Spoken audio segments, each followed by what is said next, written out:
जय श्रीमन नारायण दोस्तों, जय श्री कृष्ण। अगर आप किसी कारण से पितृपक्ष के 15 दिनों में श्राद्ध, तर्पण या फिर पिंडदान ना कर पाएं तो आप पितृपक्ष की इन 3 तिथियों पर अपना ये कार्य कर सकते हैं। पिंडदान, तर्पण कर सकते हैं। आपको 15 दिनों जितना ही फल प्राप्त होगा और पूर्वज खुश होकर के, प्रसन्न होकर के स्वर्गलोक लौटेंगे।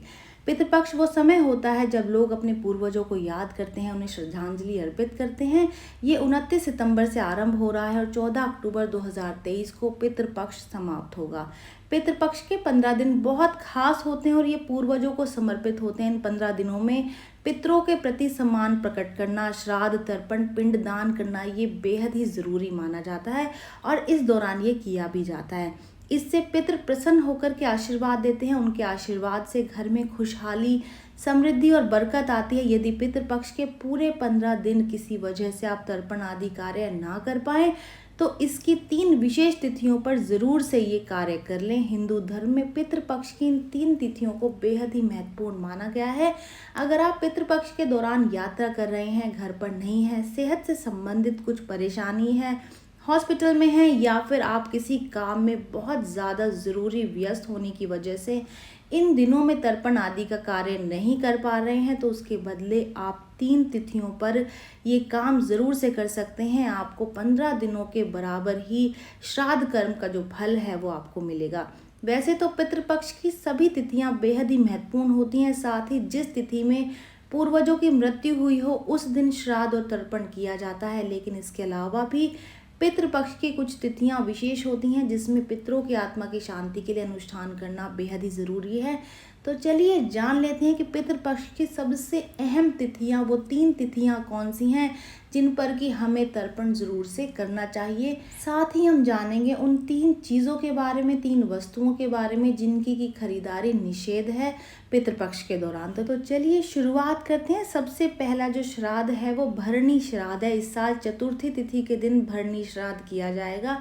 इस साल 2 अक्टूबर 2023 को भरणी श्राद्ध किया जाएगा। परिजन की मृत्यु के 1 साल बाद भरणी श्राद्ध करना ज़रूरी होता है। खास तौर पर ऐसे मृतक जो अविवाहित होते हैं उनका श्राद्ध पंचमी तिथि को किया जाता है, लेकिन उस दिन यदि भरणी नक्षत्र हो तो बहुत अच्छा होता है। इसके अलावा मान्यता है कि गया या पुष्कर में भरणी श्राद्ध करने से मृतक की आत्मा को मोक्ष की प्राप्ति होती है। दूसरा जो श्राद्ध है वो नवमी का श्राद्ध होता है। पितृपक्ष की 9वीं तिथि को नवमी का श्राद्ध कहा जाता है। इसको मातृ श्राद्ध या मातृ नवमी के नाम से भी जाना जाता है। इस साल ये जो नवमी का जो श्राद्ध है वो 7 अक्टूबर को पड़ेगा। इस तिथि पर परिवार की मातृ, पितृ जैसे माँ, दादी, नानी पक्ष का श्राद्ध किया जाता है। ये दिन माता पितरों को समर्पित होता है। इस दिन माता पितरों का श्राद्ध न करने से वो नाराज हो जाते हैं और बड़ा पितृदोष लगता है। तीसरा जो श्राद्ध है वो अमावस्या का श्राद्ध है। इसको सर्व पितृ अमावस्या भी कहते हैं। अश्विन अमावस्या को सर्व पितृ अमावस्या या फिर अमावस्या का श्राद्ध होता है। इस साल 14 अक्टूबर को सर्व पितृ अमावस्या, सर्व पितृ अमावस्या के दिन उन पितरों का श्राद्ध होता है जिनके निधन की तिथि मालूम नहीं होती या किसी कारण से उस तिथि पर आप श्राद्ध ना कर पाए तो सर्व पितृ अमावस्या के दिन श्राद्ध आप कर सकते हैं। इसके अलावा आपने सभी ज्ञात और अज्ञात पितरों के लिए इस अमावस्या को श्राद्ध, पिंडदान, तर्पण ये सब करना चाहिए। इस दिन श्राद्ध कर्म जरूर से कर लेने चाहिए वरना पितर नाराज हो जाते हैं। ये तिथि इसलिए भी ज़रूरी है क्योंकि अक्सर लोग अपने परिजनों के श्राद्ध की तिथि भूल जाते हैं, उन्हें याद नहीं रहता या कोई बताने वाला उनके घर में नहीं होता। तो उस स्थिति में इस तिथि के दिन या फिर इस श्राद्ध के दिन आपको ये श्राद्ध ज़रूर से करना चाहिए। ऐसा करने से आपके जो पितृ हैं वो तृप्त होकर के स्वर्गलोक को लौटते हैं। जैसा कि आप जानते होंगे कि पितृपक्ष की इस अवधि में कुछ चीज़ों को, कुछ वस्तुओं को खरीदना मना किया जाता है क्योंकि इसे अशुभ माना जाता है।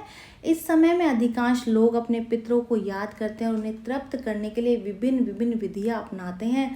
ज्योतिष शास्त्रों के अनुसार पितृपक्ष में व्यक्ति को 3 विशेष वस्तुओं को भूल करके भी नहीं खरीदना चाहिए।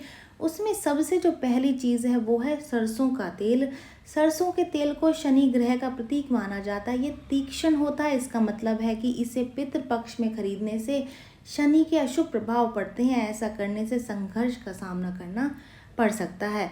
दूसरी चीज़ है झाड़ू। धार्मिक मान्यता के अनुसार झाड़ू माता लक्ष्मी का प्रतीक है। पितृपक्ष में झाड़ू खरीदने से धन की हानि हो सकती है क्योंकि इस समय को शुभ नहीं माना जाता। तीसरी चीज़ नमक है। नमक भी तीक्ष्ण वस्तु माना जाता है, इसलिए इसे भी पितृपक्ष में खरीदना नहीं चाहिए। हालांकि इन वस्तुओं को अगर आप उपयोग में ना लेकर के अगर आप पितृपक्ष में पितरों को अर्पित करने के बाद में दान के लिए सरसों का तेल या नमक खरीदना चाहते हैं तो उस पर कोई भी पाबंदी नहीं है। आप इन चीज़ों को खरीद करके दान कर सकते हैं, लेकिन झाड़ू का दान नहीं किया जाता।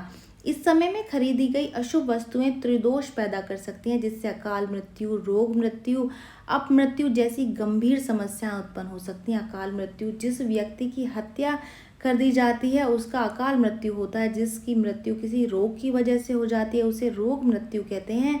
और जब किसी घटना से किसी की मृत्यु होती है तो उसे अपमृत्यु कहा जाता है। इसलिए ये सुनिश्चित करना महत्वपूर्ण है कि पितृपक्ष के दौरान कोई भी वस्तु नहीं खरीदनी चाहिए।